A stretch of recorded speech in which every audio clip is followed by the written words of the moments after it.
episode was interesting. So I guess the thing that pops out to me, right? Because I feel like the thing with pre-merge episodes is that you have memorable things in the episodes, at least in good seasons, right? In Kagyan, I can think to each episode and say, oh, that's the episode where Bryce, it was like a lot of fun, or when Morgan was talking about her tits, or when like there's something that happens in each episode during the pre-merge, at least in a good season. I think this episode for me, that the most memorable thing was that fake idol man. That was so funny.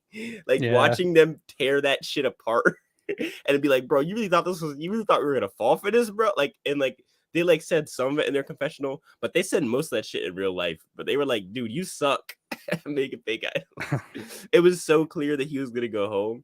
And it's funny because I remember halfway like through the episode, I was planning on like what I was like gonna say for the podcast and my take on the episode, and I was saying Josh is playing this well. Like he did the classic Tony move of just bluffing that he has an idol, and it worked for a long time.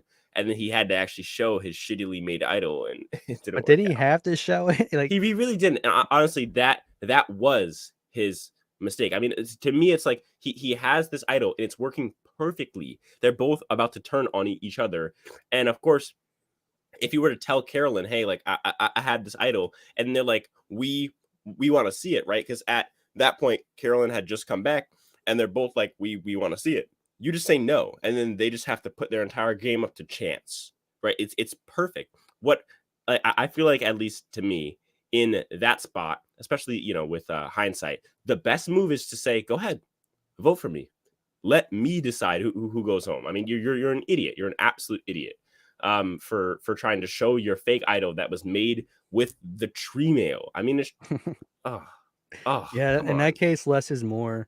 I think you already have Yam Yam already on the hook. Carolyn might have figured it out if you try doing it with her, but I think Yam Yam's all you need. He's already doesn't trust Carolyn, so right. I don't think you just show your fake crappy idol. But by the way, obviously, if you're in chat, if you're new here, subscribe, all that good stuff. But if you have a question and you have it in chat, you just put a question mark at the end, and we'll get to it eventually. If you want to answer it immediately, just donate. Did he just stop for you too? Offer what? What? Sky must have been glitching because he just said did I glitch out for you as well, Bitter? So Sky is definitely in a different universe right now, probably the Matrix. He's probably reeling from Brandon and Danny playing the worst game of their lives. Oh my god, the dumbest move. And like, listen, I like love the idea of them like trying to like make like a Meat Shield alliance, but to do like do it the way they did it in front of Carolyn, to have that little social awareness. I mean, of course, I'm sure it's edited to seem worse than it actually was, but but like even if it was half as bad as what it looked like, it was bad. I mean, it was so bad. What do you think of that scene and overall that that twist to have them be essentially in paradise for a few hours? I mean, I kind of liked the no advantages stuff and just having cross tribal conversations. I think that livens up the season without needing a million twists. But they really just played that. I mean, you have Danny at least saying it's hard for people like us. Hey, which is like, obviously that excludes her. This was a great Brandon episode. I would just like to say that. I really liked the part where he ignored Carolyn because she's a woman, and they were just like, "Don't talk, don't speak." It was kind of funny when he's like, "Hey, it was really funny. This is what no women does to a like man." They acted like she wasn't even there. It was so funny. This is what never feeling the touch of a woman does to a man. Bro, don't You're lie. hog riding Brandon. That was a really funny scene. You can't even lie. You're literally hopping on his hog and just that's not hogging, dude. I'm saying it was a very funny scene. The scene would have been great if it was edited different, but obviously the way it's edited is that it's not going to work out for Brandon and Danny, and it's going to work out very well for Carolyn. So, which is why people think that she's going to win now. Like, I've dude, it's 100% she's like winning or going to at least get very close. Oh, we kind of already knew that she had a really, really good shot to win and almost like a 100% chance to get to finale night or at least close to it, right? I mean, and again, she is peaking just a teeny bit early, so I don't think it's a sure shot 100% that she's winning because she's peaking just a teeny bit too early. You want to start to peak around final 8, 7, 9. She's peaking at final 13. I get it. I get it that her edit is huge, and that she is getting a very good edit, both strategically and personally, while also not getting a ton of like sob stories that would be more kind of filler. But I do think she's peaking a bit early, so I would give her a bit. Although I've seen so many comments on Discord, in our chat right now saying Carolyn has won the game, blah, blah, blah, she's won. So, well, this definitely tanked Danny's odds at winning at all. Oh, yeah, no. I mean, see, but the thing is, then they show like the clip of him talking about his daughter, and it was one of the most like likable scenes ever. So it's like, what is it? Is it that, or is it the negative? I have no idea. Let's look at the 3 people. What? He was just in a silly, goofy mood. I said. Anyways, he's a silly goose. He was bitter. Go ahead. But the he said he was a silly goose. Anyways, bitter. Go ahead. The 3 people who got backstory so far is Brandon, Danny, and Josh, and so I know that's like considered the bros, I guess now bros alliance. So they could easily be going pretty. I had thought that Josh was a for sure goner because they like didn't make it obvious he was going. But they like gave him his sob story in this episode, and they like showed why Carolyn was flipping back to Yam Yam, and then the nail in his coffin was that goofy off fake idol that he had that fell apart. That was so it's just like all that combined. I thought it was like the perfect like this is his time to go. So for them to not do the boot, I think was kind of a disservice there. I kind of wish that they just let it happen anyway and just merge with 11 people. I know, shocker. Like what they did with like every season Survivor 30, like it's silly, Yeah, they should have went to tribal still. I think it's not really fair to be like, okay, you were almost going to tribal, but now you're saved. But I don't know if they edited it to make Josh look like he's going just because no one's going. Maybe Carolyn was going, right? Maybe they like did it because Josh is like the merge boot or something. Yeah, that's what I'm saying. Like maybe they're setting up for a Josh merge boot. That's definitely stuff out. Imagine if Carolyn would have went home this episode. We'll never know. And then Matthew's like the one reason why. Well, we just wouldn't have. We never would have gotten the amazing edit that she's gotten so far, right? Yeah. So that's why I kind of think maybe they're just like, yeah, let's just dog on Josh, but like we don't actually know what would have happened. Oh yeah, no, yeah. Matt must have given someone his idol then, right? No, is that possible? He doesn't have to have. But he doesn't have to give anyone his idol, but like I guess he kind of never had a chance to give anyone his idol, so I really don't know. I think Matt's the type of guy where even if he could have, he wouldn't have. I feel like he would have kept it. He definitely would have. He wasn't super close. Like that one dude from what was it called? Neil, I think that was his name. Yeah. If you're close to someone and you're leaving, you'd feel guilty, so you maybe give them your idol. But if you don't, that's what Neil did to Aubrey. She was in a really bad position, and he didn't give her the idol. He kept it. Yep, he was an absolute. He's absolute a-hole and did not give her. No, that's based. Idol at all. No, it's not. Aubrey sucks. Crazy. Neil sucks though. Cancel Ninja says what we've all been thinking, which is I'm extremely happy we got 2 gay guys bonding over being gay this season. I've totally never ever seen them do that before. It's so inspiring and brave. Yeah. I couldn't agree more, and I feel like Bitter is the most passionate about agreeing with you here. I just laughing so like they're like, yeah, it's crazy we're at each other's throats considering we have so much in common, and it cuts them. We're both gay. We both like come on guys, really that's what we're gonna bond over, not like a shared experience, not a shared like maybe nationality, I don't know what anything, but no, it's just that we both like to take it, like it's just I mean I think the Yam Yam likes to take it more than Josh. Wait, yo, that's crazy, bro. I'm not gonna speculate on who's been taking and who has not, but anyways, I was just gonna say it was almost as cringe as the 2 nerds bonding, even though one's obviously like a super nerd and one's I really don't get that nerd. They're like failing to give. What's your favorite Pokemon type? Like, oh my god, stop! You're gonna touch children, grass. Like it's so obvious. Just stop talking. Just touch grass. Yeah, I don't know. I feel like every tribe's getting a pretty decent balanced edit, but I'm just so confused. Where is it Ratu, right? I'm just so confused. I mean, like Kane is the one that's getting the best edit on the tribe, and he's not even getting an edit. Like it's so confusing. You didn't get to see the reaction to Gathu going.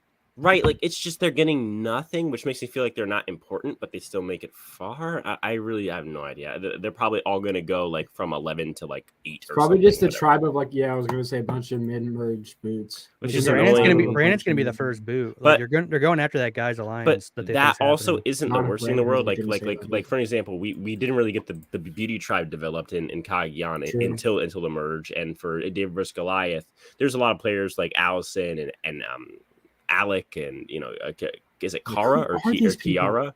Like people who they ended up being I guess kind of okay, but they were not developed at all during the pre-merge. So I'm not worried about it because of the other two tribes being such great casting and them also being decent casting. Are the other two tribes such great casting? Compared to Ratu, yes. I mean, you still got Matt and Franny, which their only thing that they have going for them is still that they're in a relationship. Is that they be? I mean, but you're literally picking the two worst casted people out of everybody. I mean, like that is very selective choosing now. I mean, okay, so you got in the cast. It's like, and you also got you got Jamie over there who doesn't even know the two couple. Right, but bitter. Like I'm saying, the tribes are well cast, and you're pointing out the 3 people that only fit your argument. The other 10 people do. It's the simple point I'm trying to think of who's good. The simple point that I'm making is people like Danny, Carolyn, Jim. Those are good casting choices compared to Ratu, whom again it's just really Brandon is the only good casting choice. I think. So Brandon. We'll see. Well, Gathy was. I feel like Gathy was the only character that was on that tribe, really. Yeah, it's tough because I think Gathy was a big loss. I think he would have caused some serious chaos at the merge. I think production was not very happy about him doing that. I mean, it gave them like a great clip, I guess, for their preview. But I mean, aside from that, it really was just like not worth it at all for him to climb up that rock at all. For production, for him, for his ally. I mean, that's just not. Do we want to say? I mean, how much could it hurt, right? It's not. I think a lot of survivors would stay. Have you ever dislocated your shoulder before? No, but I'm sure it's not as extreme as other things that could happen. No, bro. I'm gonna just speak from this. I didn't happen to it happened to my dad, right? And I saw it happen to him, and he said he's never broken a bone before. But he said like that's the most pain he's ever experienced in his entire life when he dislocated his shoulder. I'd like to think that I could be like I'd like to think that like I could lose a leg out there and still play because I just want to play the game so bad. But like at a certain point, there is a pain threshold where it's like I'm not having fun at all. Jeff also said he like wisely left the game, so maybe it was like a decision where it's like no, he definitely was given a choice of like, hey, you can stay in here, but like we are not recommending that you stay in here. Yeah, that's what I'm saying. The doctor is like I would recommend like for the future of your life. Yeah, basically the doctor probably just said like, hey, you're going to be in excruciating pain and we can't really help you at all. So it's your choice. And he said, okay, I'll leave, whatever. But of course it's not like, a good thing.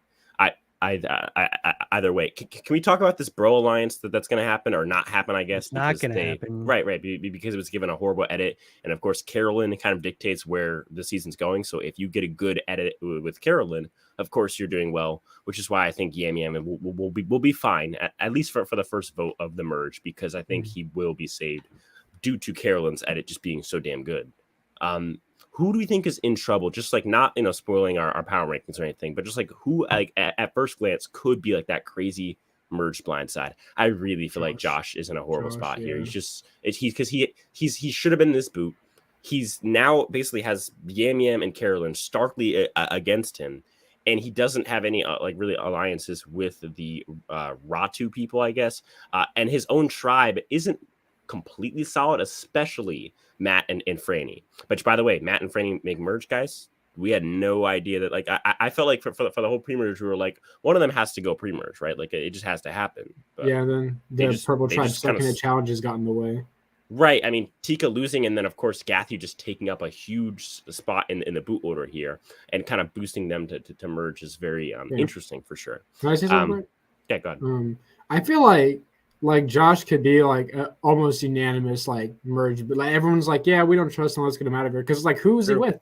Like I disagree. I think he's an easy number for Soka to grab back. I don't know because what's But it gonna be? Soka, Carolyn? I It's gonna be really all don't like, think that "Ooh." Matt and Franny are gonna work with Josh. I just don't think that Josh thinks he's on good terms. Why would they throw that away just because they don't like they're him? because like, they oh, all he's said a that they don't wild trust card. him. We don't trust him. Yeah, but when they you had have big targets like Brandon out there, why would you take Josh out? I get it, and I could see myself, this like weekend putting Brandon below Josh, but I do think that they're both pretty much equally in trouble, if not Josh more, because the people who don't like Brandon are not really that passionate about it. It's more of just a threat thing. And also Brandon, of course, has that connection to Danny now. Whereas, and I really do feel like if someone's going to go down for Danny's sins here, it's Josh. So, yeah. Well, go ahead. we can say like, oh, they're against Carolyn or whatever. Like, okay, this one thing, right? Danny and Matt, are they like they're not like enemies or anything, right? Like, would they like turn on Danny if Carolyn is like, oh, hey, I want to get them out? Like who from the other once tribes they is like start racing suggesting that there was an all guys alliance thing happening like that, and then someone like Franny now gets worried, and now she has Matt's ear. Yeah, it's gonna break down as soon as merge happens. The big thing is gonna be I just don't see Shield who's like alliance, which is why be with Carolyn. Which is why I think Josh will not get Matt and Franny on his side because he's now been kind of lumped into this meathead alliance or whatever. So I really do think Josh is in serious trouble here. And I think he just bought himself, I guess, just to the jury or to the merge or whatever. So we'll see. I think he's fine. Yeah, Carolyn's like the main character. I disagree. And on top of that, we're merging at 12 now, right? So, I mean, it's better than 13, I guess. That's how it always has been for 18-person seasons. No, yeah, I get it. But, I mean, it's like, well, no. 41 and 42, they merged at 13. No, 43 merged at 13. Quote, unquote. 43 merged at 12, right? No. 43 was the one season that didn't merge at 12. 41 and 42 merged at 12, and then 43 for some reason merged after 5 votes, which is 13. Right. Yeah. No, 41 and 42 had their hourglass episodes at Final 13, that was after which is the merge, basically. Okay, no, hold up. No. You're being silly goose right now. Okay, let's not have a facetious argument. No. Wait, are you guys talking about working together? Are you guys leaving me out of this right now? Yes, we are. We are plotting against. Did you know I'm pansexual? Wow. Include me. Well, guess what? 41, I am being right sexual. Okay. In 41, Eric. What's that? Okay, 1, Sarah 2, David 3, Brad 4, JD 5, Jenny 6 got voted out before the merge. Right. Now, what is 18 minus 6? That is 12. No. Math correctly. No. 18th place, 17th place, 16th, 15th, 14th. That's 5 people, and now Jeannie is what 13th. Yes. Right. The merge is at 12. The merge is at 12. Exactly. That's what I said. No, you said. Oh my god, no, 43. You said it merged. I'm just trolling you. I'm just getting you worked up. All I heard in there was Genie. Genie, bro, in a bottle. What do you mean? Come on. Yeah. Anyway, so this guy says, do you think Tika still should have gone to trial? Of course. I mean, I don't know why they stopped it. Like Matthew getting hurt has nothing to do with Tika's success, right? Like Tika still failed. And also on top of that, it's not like you had a boring tribal going in or someone who you want to keep if your production for production. So I really do feel like this tribal should have happened. And I really don't see the benefit of them, not having it. It's if they need a specific number going into merge. Yes, of course, yeah. They plan this stuff out like months in advance. So I get it. It is still frustrating though, not to see this fun tribal play out here. I mean, we have to point out pretty easily. Go ahead, Bitter. Oh, we have to point out that still only men can get voted out if they are medevac. Oh, true. Yeah, technically there still hasn't been a man voted out. Yeah, facts. Yeah, it's just been only 2 people. Yeah, Yathy and Bruce, right? Right. Yep. So if a woman wins this season, it's because these losers had to go home because of pain tolerance. Yep, exactly. Like L just fight. I feel like we're gonna get the first man voted out at the merge. Definitely the merge. I don't see a woman going out as the merge bid. Well, I mean, because it has to be Lauren, Carolyn. Who else? Jamie, Heidi. None of those people seem like maybe Lauren, especially with the meat shield thing. It's gonna be a man for sure.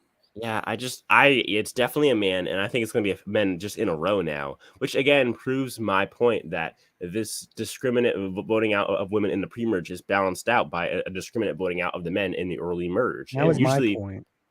okay, I but mean, look, there's been two female winners now, so but it's like by final 6, 7, 8, it's usually balanced out to half and half or close to it almost every single season, which is impressive because there's been 44 different seasons, right? I mean, and all of the seasons where there's an imbalance at 7 or 8, it's usually more females than males. So I to me, it's a bit silly, but There's been more all women final threes than men. So I thought there's only been one of each. No, there's been 4 final threes of women. Wait, what? Really? Yeah. 3. I mean, you got to include final 2s with the woman at final. Well, you 3. said final 3 and a final 2 isn't a final 3. Wait, but final 3 is a final 3. The final 3. No, you said there's been 4 final 3s. Oh my God, Sky's at it again. No, okay, I'll break it down. There's been 2 actual final 3s at the final tribal council with all women, and there's been 2 other ones that are still technically final 3s of all women. Oh, like you mean like they weren't at final tribal council, but like at final 3 they're voted out, and there's a final 2 of women, but there's still. I think like the final tribal there was. Bitter. Can you give your opinion on this? The whole gay talk thing. We kind of covered that, didn't we? Not really. Not nearly as thoroughly. Not Bitter's excellent. I just think it's hilarious that like they started this back in Millennials versus Gen X, right? They had the Zeke and Brett conversation about, wow, we're 2 gay guys on the same talking to each other right now on Survivor. Isn't that crazy? And it's like, okay, you played that story already. Stop with the wow. Wasn't it crazy? We're 2 gay guys. It's especially when you're casting more. It's like obviously there's more gay guys. It's like, wow, 2 gay people can talk to. That's crazy. That's crazy. Like the same story has been played out before, and I get that the story continues to exist, but there's been tropes that have been played out before on the show that they just don't do anymore. And I think this one to try and edit it like it's some sort of special and rare moment that's like, oh, never going to happen again. It's like it's going to happen 5 times in the next 3 seasons. So I kind of get why they played it actually, because it's like that almost caused them, and for like a while, it seemed like it actually caused them to make I definitely understand the strategy part of it, but again, it is still a bit cringy and annoying. So yeah, eventually we're gonna get 2 straight guys on the same tribe, and we're like, wow, we're like, wow, straight. We have. When did you find out you were straight? How'd you find out you were straight? When did you come out to your parents that you were straight? Yeah, facts. You're like, my dad said there'll be no straight people in this family. My dad just said, yeah, give it like 3 or 4 generations, and we'll be there. But I'm a bit curious. What do you guys think of them not doing any advantages at this this summit? Because I really like the idea of just cross tribal talking with food around. Give it it's kind of like a mock merge. And it just leads to players like Carolyn like having conflict or creating bonds. Which allows them to obviously not have some sort of weird pagonging at the merge. What do you guys think? I like it. Bitter? Oh, okay. I think it was also pretty interesting that they picked like the 3 biggest characters from each tribe. Yeah. To go on. Yeah, Brandon. Yeah, it's the best. Yeah. But I definitely love less advantages being thrown in, and yeah, just definitely do this more. I think where you just randomly have people meet up and talk. I will say this. I know it said on the. Half the episode I didn't see visually. I was listening to it because I was in my car, so I just set my phone down. But on the thing they read, it said there is no advantages, right? It said it actually said that, because I thought for a second they're gonna hide one still. It doesn't matter, but it's I mean, they might have hit something, but they just didn't find out. Yeah. I don't know. But also in this modern era where there's always advantages, now you got to deal with going back to your tribe and telling them that there was no advantages there. It seems very fishy, so it's kind of hard for them to lie, right? Yeah. You gotta be like, yeah, there's no advantages. It's like, okay. Yeah, I think the best part of this episode had to be the fake idol. We kind of touched on it briefly at the start, but Sky wasn't here. How about that? I mean, that was the shittiest fake idol I think I've ever seen in my entire life. I have never seen somebody rip apart a fake idol in front of the person. Like, wow, what is you thought this? I mean, do you remember Ozzy's fake idol? Well, yeah, but that's a bit different because the first ever one, yeah, right. Well, but then stick. Also, well, it's not the first ever fake idol, but to me, I do think that the thing here that made it special was that there was literally they took it and ripped it up, and they were Give me it. Come here. Oh, Well, what is this? I What think is it was just this? poor craftsmanship because I don't think Yam Yam was trying to rip it apart. You know what I'm saying? No, yeah, it was just falling apart in his hand. Yeah, it was just falling apart. Like, first Right, of but all, like, like so how are you gonna make it out of the tree mill? He's like handing him like a rock, and he's like, "This is my Wrapped fake. This is around. my idol." I was like, dude, this is like the tribe rock. No, it's not. The tribe rock's missing. What? That's basically what the scene was. Yeah, yo, no, that was a moment where I was like, and I dropped like everything I had in my hand. I was like, no way, they're about to cook this man up for his fake idol. He looks so like, come on, He was guys. like, what? No, I'm not lying. Like, I'm not. He's like, yeah, no, I would never lie. Like, okay, you're on Survivor. Or you're on Survivor. Yeah, and he said, don't touch it. Are you really gay? Were you lying this whole time? Bro. Oh my god, bro. I like this season because you have these moments where like you just genuinely kind of laugh out loud, or you genuinely are happy for someone, or you're genuinely hating somebody, or there's conflict that seems genuine, or someone's genuinely mad at somebody else. You just didn't get that, especially in 41 or 42, but really to me, even in 43 to this extent, aside from Jesse and Cody, of course. So I'm pleased with the scenes that we've gotten. I think honestly the worst part of this season is the casting itself. I think this season is just well made, and of course Carolyn obviously helps creating all of the drama in the world. I mean, she's like made the past two episodes. It's like, well, because I mean, and you know, like, I don't normally say that about people on no, totally, and I mean, it's rightfully so. Like, she has made the past two episodes what they've been with her chaos. I mean, of course, this episode Josh did kind of help with his shitty fake idol, but of course, like the episode before this was entirely carried by Carolyn. I believe the first episode was also mostly carried by Carolyn, or maybe it's the second episode. And then of course, like the cage idols have really helped this season as well. Those have really added drama and given us like just some storylines for mostly episode 2 and 3, which are two tough like episodes usually in a season to find content after the premiere. So I haven't enjoyed this season so far. And I'm hoping for a good merge and just a consistent merge, because I think that's what's been lacking. I think, like, for example, 41's merge episode is one of my favorite episodes ever. I really like like. Oh, yeah, the one where they don't vote anyone out. Yeah, that's a good episode. What? No, I'm talking about the one where Xander says, "Nope, gotcha," and then he plays Shannon. Technically speaking, the merge episode, or the one where they merged. Yeah, I'm gonna give this one to Sky. He gets a point.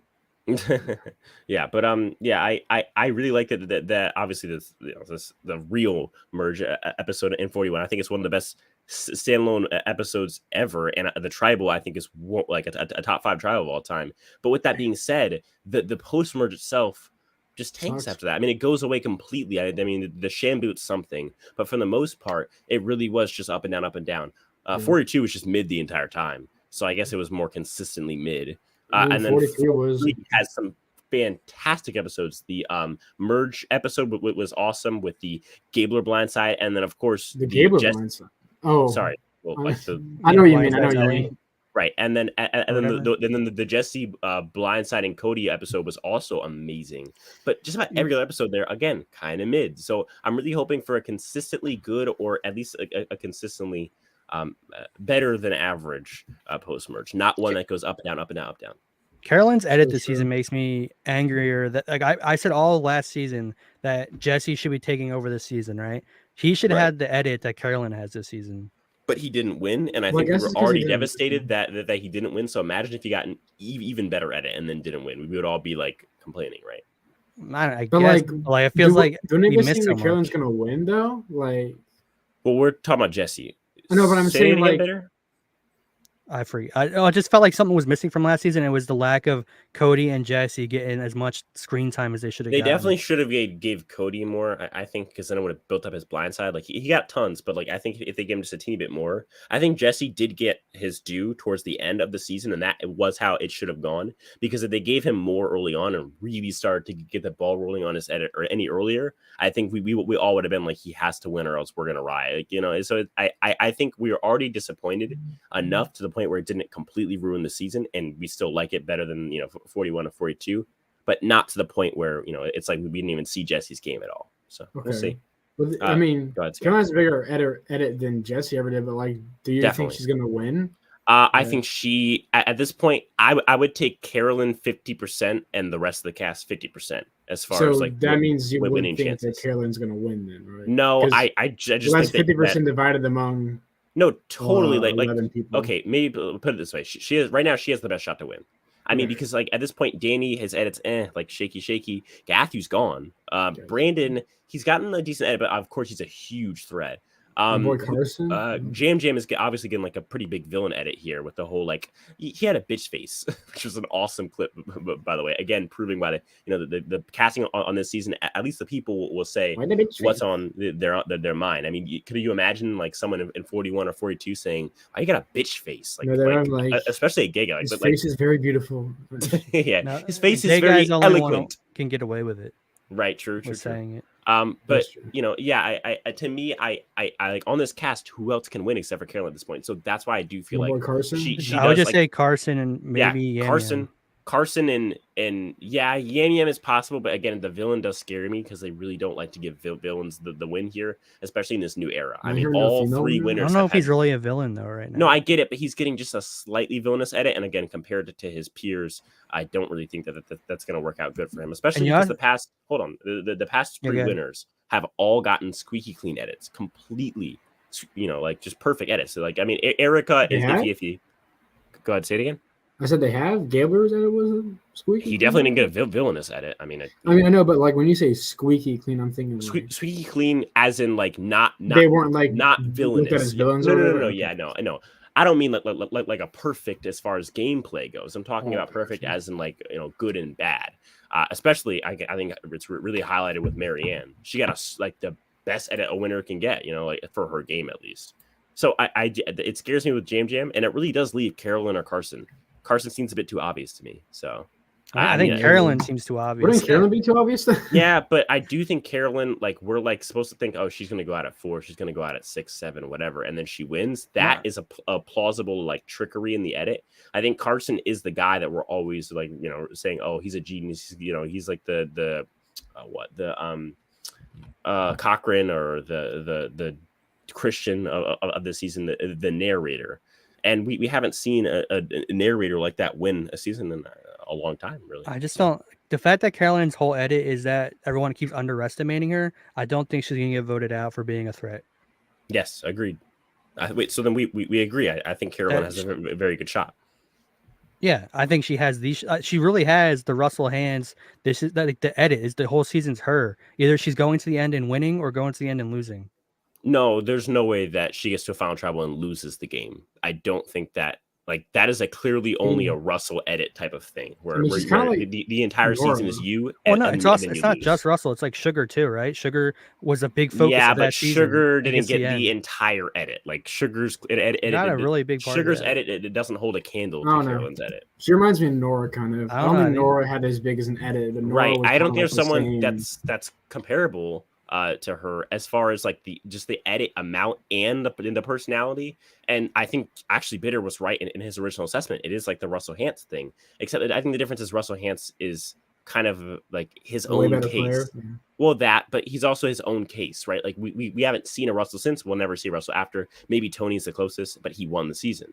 So I feel like you're never going to get someone who gets that winner type of edit where he completely controls the season and then doesn't win. But that also gets to Final Tribal. Like that is such an unsatisfying edit, but it only works on Samoa because we have heroes versus villains right after 1, and 2, we see why he loses because he talks to people like how he does. So I don't see Carolyn getting to the end and losing. She either goes out in fire, she might get booted out at like 6 or 7, but I doubt it. I really do think it's fire or win for her. I mean, I'm leaning more towards win, but I'm saying it's either or for me right now. Do you think that she's got fire down, or do you think she's one of those that just doesn't know? I mean, fire. So I mean, I don't know if she can make fire. It's so important in this new era, and she would seem like the type to practice. But then again, she's so crazy. She could always win the challenge though, and choose who goes to fire. Right, but I mean, you just always like it always ends up with the best players don't win the challenge at 4, and all the shitty players win. So I mean, it's just I don't know. It's really tough and close there. I'm really seeing her kind of as a Sugar on this season. Sugar, what, as in someone who does no respect from the jury and loses at the end? When someone who takes over the season plays very emotionally and very sporadically, and I don't know, either that's going to be, I I think don't the know edit if that's is going to be respected or not. the edit's clearly different though. Like Sugar was seen as actively like a bad player, whereas you've said yourself that you respect Carolyn's gameplay to a certain point. I'm not saying I respect it. I think she's making okay moves, but like I wouldn't say she's respected from the player. Like look at Yam Yam. You think Yam's she's like, playing a better this game person's than crazy Sugar and is? doesn't. Do you? Oh yeah, she's playing better than Sugar, but I'm not saying this is like a 100% 1-to-1, you know. But like, okay, because I'm gonna pull from I something. really don't. I mean, the only similarity is that they both play emotionally. To me, Sugar's edit was much more diluted with I suppose kind of grudges with the entire jury and just cast overall. I don't see that with Carolyn. I also do think that the jury in Gabon was kind of its own case because it just voted for the person on their tribe at the end in Bob. You know, I don't think it's the same thing at all, and I couldn't see Carolyn getting 0 votes like. Well, I'm not saying Sugar it's gonna. does. She's gonna get 0 votes, and I I'm not just gonna. She could. I'm still leaning to her. I'm saying like 70% she's winning, and there's like What do you think, 30% I Sky? could see it being a Sugar. You know, it's kind of weird for me because for the longest time, it's like players that edit like this don't win, right? Right. But it's like, I mean, look at the past. Erica, Marianne, Gabler have all won. So I don't know. I'm gonna say, like, 50 chance, 50% chance. Okay, for me, I'm gonna change my answer just a bit. I think at this point, it's a 55% chance that Carolyn wins the season, and everybody else. Answers me. By the end of the week, she's gonna have a 100% chance. Right? Yeah. So, guys, is there anything going on in either of the universes? I feel like I'm gonna get the same answer I usually do. You know, Sky's gonna post a new video, and Bader's gonna say he's working on something. Mid-season review. Not like this is a mid-season, but like mid-season. Oh, on Surviving? Yeah. Okay. It's a mid-season. It's not out right now. It's going to come out soon, I'm guessing. Yeah. Gotcha. Okay. Well, guys, go check that out. Bitter, is there anything maybe in the works that people should know? I mean, I wrote a script about the whole women being voted out thing. So the script's done. I don't know if I should just record it now and post it. Just do it now, especially. Just do it now. Post it tomorrow. Next right episode. Now. Definitely. I'm going to bed right now. Well, not you don't now. have to. No, I'm talking right about now. like before next episode because that's probably gonna be a guy going out. So, yeah, definitely go check out their universes, guys. None of this happens without you guys. We're all just weird guys speaking to weird microphones. And I'll talk to you guys in the next one. Peace.